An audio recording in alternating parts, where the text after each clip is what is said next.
Hello students. तो अपन ने last जो क्लास थी अपन ने उसके अंदर जो अपना चैप्टर नंबर 3 था उसको कंप्लीट किया था, इलेक्ट्रिक करंट मतलब करंट इलेक्ट्रिसिटी को। उससे रिलेटेड कुछ न्यूमेरिकल्स है वो अपन आज करते हैं, देखना। जैसे देखिए यहाँ पे फर्स्ट क्वेश्चन कह रहा है a wire is stretched to double its length, what will be its new resistance and resistivity. मतलब एक वायर है और उसकी लेंथ को क्या कर दिया गया है, डबल कर दिया गया है स्ट्रेच करके, तो उसके रेजिस्टेंस और रेजिस्टिविटी के ऊपर क्या इफेक्ट पड़ेगा। तो ये बात यहाँ पे क्वेश्चन है।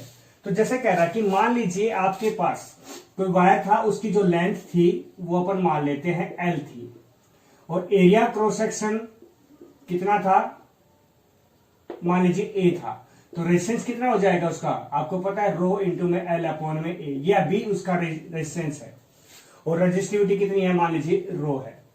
अब कह रहा है कि उसको स्ट्रेच करके, क्या करके, स्ट्रेच करके उसके मतलब उसके लेंथ को क्या कर दिया, डबल कर दिया। मतलब अब स्ट्रेच करने के बाद जो लेंथ है वो कितनी हो गई है, मान लीजिए L डैश हो गई है। L डैश का मतलब डबल हो गई, पहले से 2L हो गई है। तो एरिया कितना हो जाएगा, हाफ हो जाएगा। तो A डैश कितना हो जाएगा, भैया आपकी लेंथ डबल हो गई तो मोटाई क्या हो जाएगी, हाफ नहीं हो जाएगी क्या। तो इस प्रकार से एरिया कितना हो गया, यहाँ पे A/2 हो गया। अब इसका जो रेजिस्टेंस होगा वो कितना हो जाएगा, R डैश हो जाएगा। R डैश का मतलब रो L डैश अपॉन में A डैश। यहाँ पे रो डैश क्यों नहीं किया मैंने, क्यों, क्योंकि रो डैश का मतलब रजिस्टिविटी। रजिस्टिविटी तो सिर्फ किस पे डिपेंड करती है, टेम्परेचर और नेचर पे ही डिपेंड करती है। यहाँ पे तो लेंथ और एरिया और क्रॉस सेक्शन क्या हो रहा है, चेंज हो रहा है। इसका मतलब रजिस्टिविटी तो क्या हो जाएगी, not change. Resistivity is same, मतलब रजिस्टिविटी क्या रहेगी, सेम रहेगी। और रेजिस्टेंस कितना हो गया, R डैश रो L डैश अपॉन में A। वैल्यू निकालना चाहते हो तो निकाल दीजिए। तो क्या आ जाएगा, रो L डैश का मतलब 2L और A डैश का मतलब A/2। A2 कहां पे चला गया, ऊपर, रो L अपॉन में A। और ये आपके पास कितना था, A, तो क्या आ जाएगा 4R आ गया यहाँ पे। R डैश का मतलब 4R, मतलब रेजिस्टेंस कितना हो जाएगा, 4 टाइम्स हो जाएगा। और रजिस्टिविटी इज नॉट चेंज, मतलब सेम रहेगी। ये आपका ये क्वेश्चन था। तो ये फर्स्ट क्वेश्चन था आपका। नेक्स्ट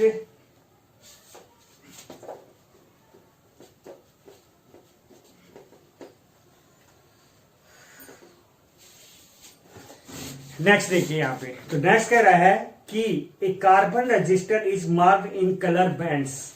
जो कार्बन रजिस्टर है उसके कलर बैंड्स दे रखे हैं आपको। कौन कौन सा दे रखा है, फर्स्ट दे रखा है आपका रेड, और दूसरा दे रखा है ब्लैक, और तीसरा दे रखा है ऑरेंज, और फोर्थ दे रखा है सिल्वर। तो कह रहा है कि उसका रेजिस्टेंस एंड टॉलरेंस आपको यहाँ पे याद कीजिए। तो इसके लिए मैंने आपको से यहाँ पे थ्योरी के अंदर एक टेबल बताई थी, आपको याद हो तो। बीबी रॉय क्या बताया था, BB Roy great Britain very good worker. BB Roy great Britain very good worker, gold silver नोबलर। नंबरिंग कहां से दी थी, 0 से। 0 1 2 3 4 5 6 7 8 और 9 तीनों का दिया था। इसका 5% दिया था टॉलरेंस, इसका सिल्वर का 10%, इसका 20%। इसी प्रकार से आपको बताया था कि पहले रेजिस्टेंस आपको निकालना, तो वहां पे न्यूमेरिकल करके बताया था। पहले दो कलर किसके लिए है, नंबरिंग के लिए। पहला किस पे है, रेड पे। रेड कौन सा है ये, तो इसके लिए कौन सा आएगा 2। दूसरा कौन सा है, ब्लैक। ब्लैक के लिए कितना है, 0 इंटू में। थर्ड कलर किसके लिए, मल्टीपल के लिए। ऑरेंज, ऑरेंज कहां पे है, 3 पे, तो 10⁻³ प्लस माइनस सिल्वर। सिल्वर का कितना है, 10% रेजिस्टेंस आपका है। मतलब टॉलरेंस अगर अलग अलग पूछता है तो रेजिस्टेंस कितना हो गया, रेजिस्टेंस कितना हो गया 20 इंटू में 10⁻³ ओम, और टॉलरेंस कितना हो गया यहाँ पे 10% हो गया। ये आपके पास यहाँ पे क्वेश्चन आपका हो गया है सेकंड। ठीक है कि नहीं है। थर्ड क्वेश्चन देखिए यहाँ पे।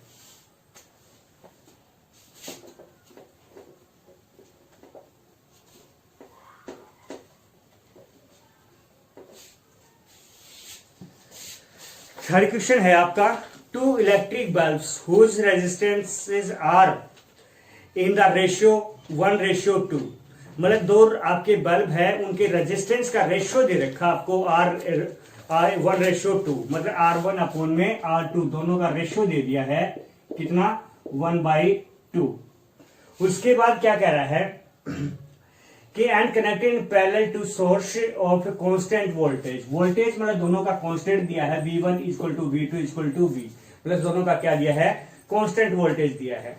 What will be the ratio of power of distribution of these wires. इन दोनों की पावर्स का क्या करिए, रेशियो निकालिए। मतलब आपको क्या पूछ रहा है, P1 अपॉन में P2 का रेशियो आपसे पूछ रहा है। आपको पता है P इक्वल टू क्या होता है, V square by R।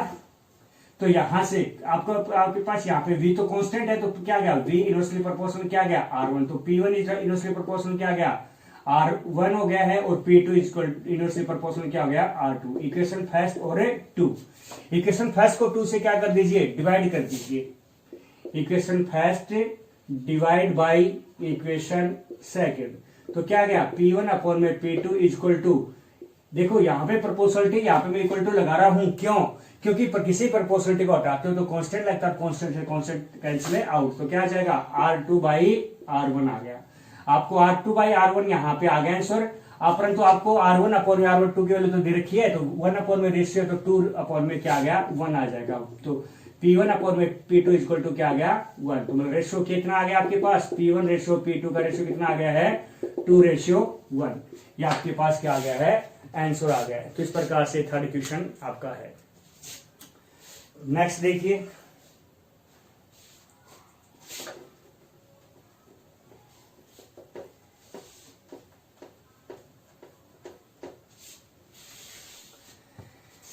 Next है आपका यहां पे, what is the value of I in given current distribution. आपको आई की वैल्यू निकालनी है, कुछ डिस्ट्रीब्यूशन दे रखा आपको यहां पे, देखिए किस प्रकार से। यहां पे आई है, यहां पे 4i है, यहां पे 2 एम्पियर, यहां पे 3 एम्पियर, यहां पे 5 एम्पियर, और यहां से आपको आई की वैल्यू पूछ रहे हैं। आपको किरचॉफ का फर्स्ट रूल आपको पता ही है, जंक्शन के ऊपर टोटल करंट क्या होता है, 0। तो सभी का सम कर दो, इक्वल टू क्या कर दो, 0। आई क्या रहेगा, पॉजिटिव, क्योंकि टुवार्ड्स द जंक्शन पॉइंट है। 4i भी क्या रहेगा, पॉजिटिव रहेगा। इसी प्रकार से 2 एम्पियर भी क्या रहेगा, पॉजिटिव रहेगा। 3 एम्पियर क्या आएगा, माइनस। 5 एम्पियर भी क्या आएगा, माइनस, क्योंकि away from the junction point, equal to 0 कर दीजिए। इसको सोल्व करिए तो आपके पास क्या आएगा, 4 और 1 क्या आ जाएगा, 5i हो गया, 5 3 8, 8 में से 2 गए, कितने गए, 6। तो कितना आ गया आपके पास, -6 इक्वल टू 0। तो 5i इक्वल टू क्या आ जाएगा, 6, उधर चला जाएगा तो क्या आ जाएगा, प्लस का, तो i by equal to 6 upon में 5 एम्पियर। या आपके पास i की वैल्यू आ गई है, या फिर क्या कह सकते हो, 1.2 एम्पियर, मतलब 1.2 एम्पियर आई की वैल्यू यहाँ पे है। यही आपको निकालना था कि आई की वैल्यू यहाँ पे निकालिए। तो इस प्रकार से क्वेश्चन है। कुछ अपन यहाँ पे एनसीईआरटी से रिलेटेड कुछ क्वेश्चन है वो भी डिस्कस कर लेते हैं आगे, देखना।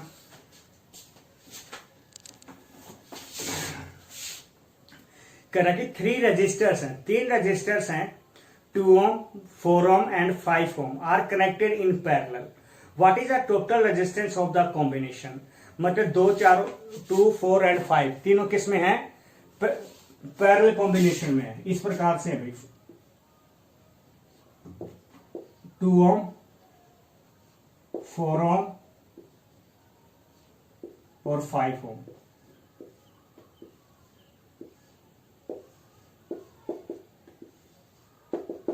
ठीक है, तो इन तीनों को अपन यहाँ पे कह रहे हैं पैरेलल कॉम्बिनेशन में, तो इक्विवेलेंट रेजिस्टेंस निकालिए। इक्विवेलेंट पैरेलल के लिए आपको पता ही है क्या होता है, 1 अपॉन में R P equal to 1 upon में R1 प्लस में 1 अपॉन में R2 प्लस में 1 अपॉन में R3। तो क्या आ जाएगा, 1 अपॉन में R P equal to 1/2 plus में 1/4 प्लस में 1/5। कितना आ गया एल्शियम, 20 आ गया। तो क्या आ गया है, 10 प्लस में 4 प्लस में प्लस में 5 प्लस में 4, कितने हो गए हैं, 19 ऊपर। तो 19/20, 1 अपॉन में आरपी। तो आरपी इक्वल टू क्या आ गया आपके पास, 20/19। ये आपके पास इतने ओम क्या आ गया है, इक्विवेलेंट रेजिस्टेंस से आ गया है। ठीक है, क्लियर। उसके बाद क्या पूछ रहे हैं यहाँ पे, if the combination is connected to battery of 20 volt, मतलब जो ये आपने बैटरी लगाई है वो कितने वोल्ट की लगाई है, 20 वोल्ट की लगाई है, ठीक है। And negligible internal resistance, internal resistance आपको यहाँ पे कह रहा है कि नेग्लिजिबल है, मतलब आर की वैल्यू, स्मॉल आर की वैल्यू क्या है यहाँ पे 0 है। अब कह रहे हैं determine the current through each resistor, आपको क्या निकालना है, करंट निकालना है through the each resistor and the total current through the from the battery, और आपको टोटल करंट भी निकालना है, मतलब प्रत्येक रजिस्टर के में कितना करंट फ्लो करेगा। आपको पता है यहाँ पे तीनों में क्या होगा, यहाँ पे मान लीजिए आई है तो इसमें I1, इसमें I2, इसमें I3, तीनों में अलग अलग करंट होगा, तो I1 कितना होगा, I2 कितना होगा और I3 कितना होगा, ये आपको निकालना है।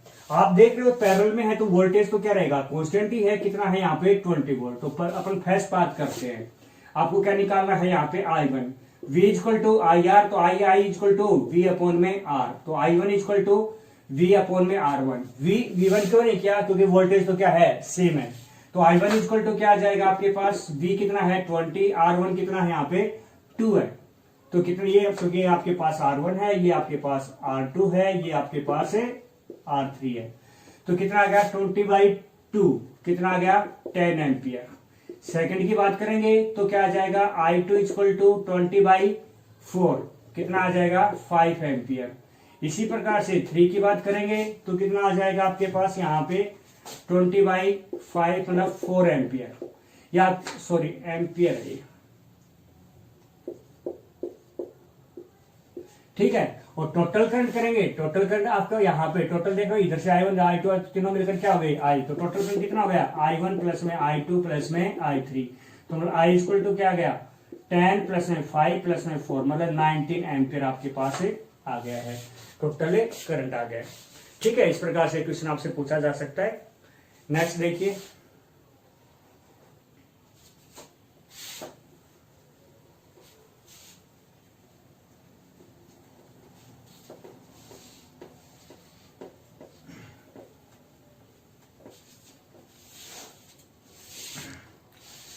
नेक्स्ट क्वेश्चन कह रहा है a negligible small resistance is pass through a wire of length 15 metre.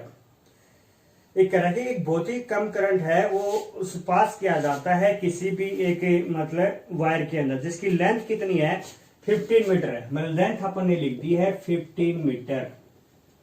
And uniform cross section area cross section area दिया है आपको 6 इंटू में 10⁻⁻7 metre square, and its resistance is measure to be 5 ohm, और इसका जो resistance दिया है आपको यहाँ पे कितना दिया है 5 ओम दिया है।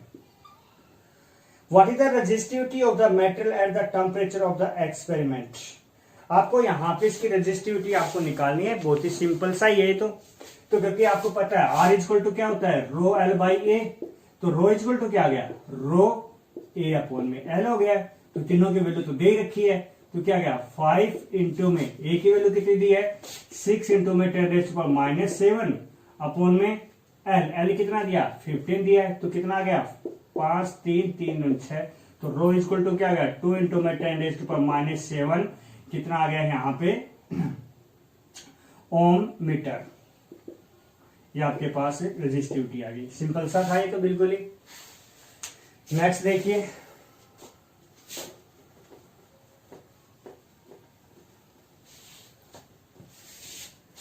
नेक्स्ट कह रहा है आपको यहां पे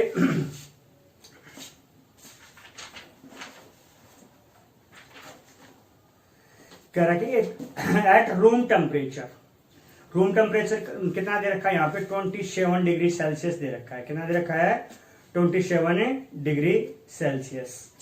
तो लिख लेते हैं रूम टेम्परेचर मतलब इनिशियल टेम्परेचर मान लेते हैं कितना 27 degree Celsius. The resistance of heating element is 100 ओम, और रेजिस्टेंस दे दिया है आप सॉरी टेम्परेचर था आपका T0 और रेजिस्टेंस दिया आपका 100 ohm. At what temperature does the resistance of element to be, कितना मतलब कितने टेम्परेचर के ऊपर इसका जो रेजिस्टेंस है वो कितना हो जाएगा 117 ओम 170 ओम हो जाएगा। Given that temperature coefficient of the metal resistance, temperature coefficient आपको दे रखा है कितना दे रखा है 1.70 इंटू में 10⁻⁻⁴ डिग्री पर सेल्सियस। ठीक है, ये आपको दे रखा है और आपसे पूछ रहा है कि कितने टेम्परेचर, मतलब कितने टेम्परेचर के आपको यहाँ पे जरूरत पड़ेगी। तो आपको यहाँ पे की इक्वेशन थी वो आपको बता रखा था कि मैंने कहा भी था ये इक्वेशन है रेजिस्टेंस और रेजिस्टिविटी दोनों के लिए क्या रहेगी, सेम रहेगी। तो आपको याद हो तो आपको यहाँ पे आया था आर टी माइनस में R nought equal to alpha, और क्या आया था आपके पास यहाँ पे रो आर नोट और डेल्टा टी का मतलब टी माइनस टी जीरो, ये आपके पास आया था। तो आपको क्या निकालना है यहाँ पे आर टी निकालना है, सॉरी आपको क्या निकालना है टी निकालना है।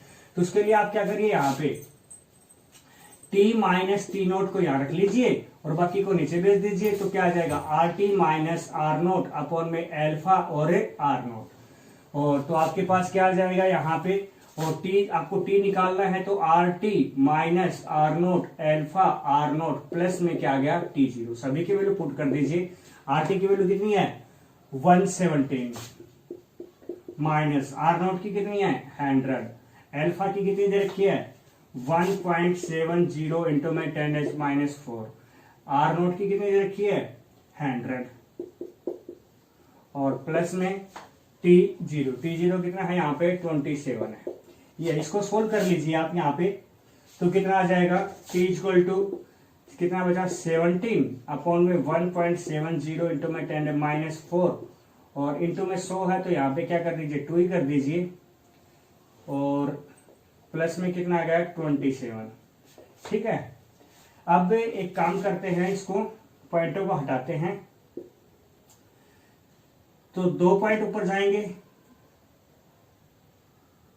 तो यहाँ पे क्या आ जाएगा 17 अपॉन में 1, 2 पॉइंट जाएंगे तो यहाँ पे क्या आ जाएगा 100 लग गया और नीचे 10⁻⁻2 हो गया, और 0 से ये 0 कट गया, 10 बच गया, और ये ऊपर जाएगा तो -2 का +2 हो गया, तो कितना हो जाएगा +10 का पावर +3 हो जाएगी, इंटू में 10⁻+3 हो गया है, और प्लस में 27 ये कट गया तो कितना आ गया है 1000 आ गया, प्लस में 27 इक्वल टू 1027 डिग्री सेल्सियस। ये आपके पास वैल्यू आती है। इस प्रकार से न्यूमेरिकल आप करोगे। उसके बाद में नेक्स्ट देखिए,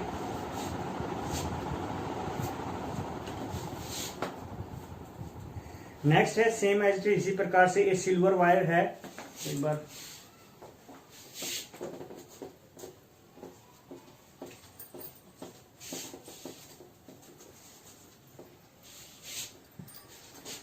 हाँ नेक्स्ट देखिए, a silver wire has a resistance 2.1 ohm at a 27.5 degree Celsius. मतलब एक वायर है और उसका रेजिस्टेंस दिया है आपको, कितना दिया है 2.1 ओम, कितने टेम्परेचर पे 27.5 डिग्री सेल्सियस इनिशियल मान लेते हैं, सॉरी ये आर हो गया है और ये टी हो गया है, ये आपको दिया है। ठीक है, a resistance of 2.7 ohm at 100 degree Celsius, और कह रहा है कि जो टेम्परेचर है आपका, मान लीजिए जो भी है आप टी मान लेते हैं, कितने पे 100 डिग्री सेल्सियस पे आपका आर कितना हो जाएगा 2.7 ओम हो जाएगा। Determine the temperature coefficient of the resistivity of the silver.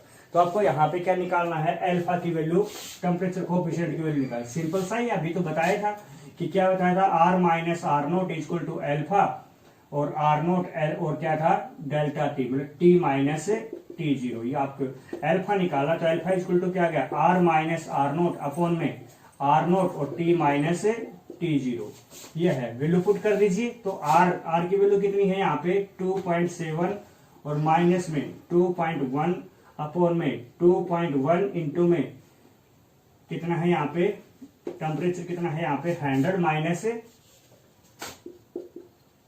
27.5, ये आपके पास, तो इसको सोल्व कर दीजिए। तो एल्फा इक्वल टू क्या गया, आप करोगे तो 0.6 हो गया, और नीचे क्या बचा 2.1 इंटू में कितने रह गए ये आपके तो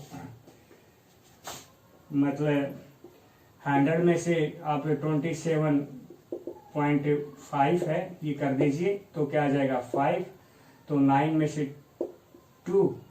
से 2 गए 7, तो क्या गए 72.5 आ गए। तो क्या गया है 72.5। पॉइंट से पॉइंट हट जाएगा, आप इसको सोल्व कर लीजिए, जो भी आएगा वो आपके पास डिग्री पर सेल्सियस आपके पास है आंसर आ जाएगा। ठीक है कि नहीं? तो इस प्रकार से आप ये न्यूमेरिकल आप कर दोगे। ठीक है, तो आज के लिए इतना ही काफी है। इस रिलेटेड और भी जो आपके पास बुक है एनसीईआरटी की, उसमें न्यूमेरिकल करिए। कोई भी दिक्कत आती है तो मेरे पर्सनल मतलब व्हाट्सएप नंबर पे आप कॉन्टेक्ट कर सकते हो। Okay students.